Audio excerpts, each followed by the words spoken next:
leen di nuyu di leen jaajëfal yéen ñi nga xam ne yéen suivre chaîne bi tey nag benn ndey mbill muy Ousmane Sonko moom la ñuy yóbbu faar te loolu lañ wax léegi nag balaa ñuy dem di ko yóbbu fi nga xam ne moom moo di faar ci wax ji mu waxoon ni teer bi du daw ak bu dawee man santatuma Sonko léegi nag loolu noonu ci lañ bëgg a ñëw indi ci ay leeral parce que jamono ji ñu toll nii li nga xam ne moom moo di deram mu ngi yàqu ci réseaux sociaux yi bëri na ci ay nit yoo xamante ni si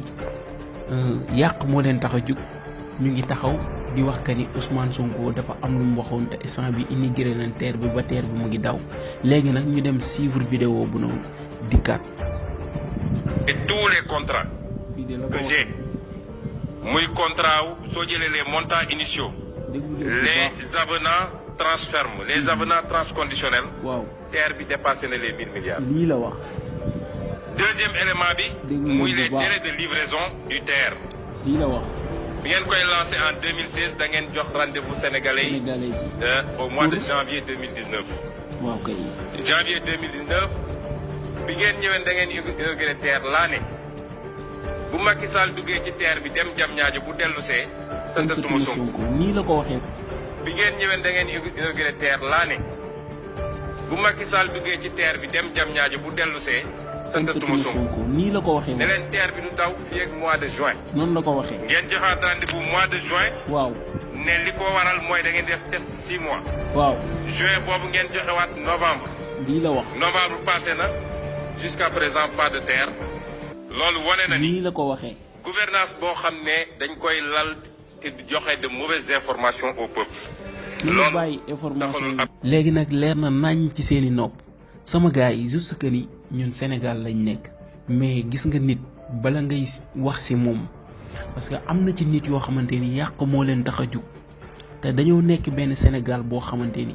benn beeke lay doxe beeke boobu muy doxe bu doon doxee ñaar sax nga ni tantan mais benn beeke instant bi réew mi dafa sooxe ndax am na ci ñoo xamante ni sax mënuñu koo xam am na ci yaay yoo xamante ni si bu ñu añee duñu reer bu ñu reeree duñu ndékki wala bu ñu añee sax seen añ boobu nga xamante ni si moom lañ jël añ ca la ñuy tibb reer mais nag loolu lépp ñu ngi koy muñaale ak yàlla suñu borom tey nag ñu dem ba jamono nga tegal ñu indil ñu ay teer ñu jox la suñu réew nga ñuy indil ay teer di ñu paas loo ay 2000 francs 10 000 francs yoo xamante ni si jeune bi bu dee day xëy ji Colobane bu wàccee lam fay am benn 3000 francs la yor bu ci jëlee teer lu koy desee 1000 francs bu demee lu muy yóbbu 1000 francs seen gaale kon nañu waxante dëgg benn yaay bi nekk Pikine benn yaay bi nekk feneen ak feneen Kër Massar et cetera yeneen ak yeneen Yaraax ba ci fenn fu ci nekk mënul dem xëy Colobane tey jii nii wàcc amee fa benn 2000 francs jaay caaf ba ngoon amee fa benn 2000 francs di ko passé teer bi nañu waxante dëgg li gënoon a yomb mooy que ne ñu defal suñu maire yi foo xamante ni si dinañ ci mën a jaar pour mun a am fu ñu jaar ci lu leen gën a yombal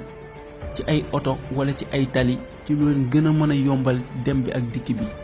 bu boobaa lay dàq mais du ñu tegal ak di ñu politiquer ay teer loolu noonu buñ ko nangu benn yoon te Sénégal ñun dañoo war a yeewu xëpp suñu bët yi xool ko gis nga nit bu fekkee da ngaa gis lu baax da nga koy wax nit nag doo dëgmal lu baax ba benn jamono dikk loolu noonu di la ko yàqal c'est le Sénégal dafa nekk benn réew boo xamante ni si kenn xamul bañ réew la nekk ñun nag instant bi loolu noonu ñun ñoo ci mën a génne Sénégal génne ci mbooleem yeneen ak yeneen parce que ñu ngi ji yenn affaire yoo xamante ni mu ngi waaj a dal suñu kaw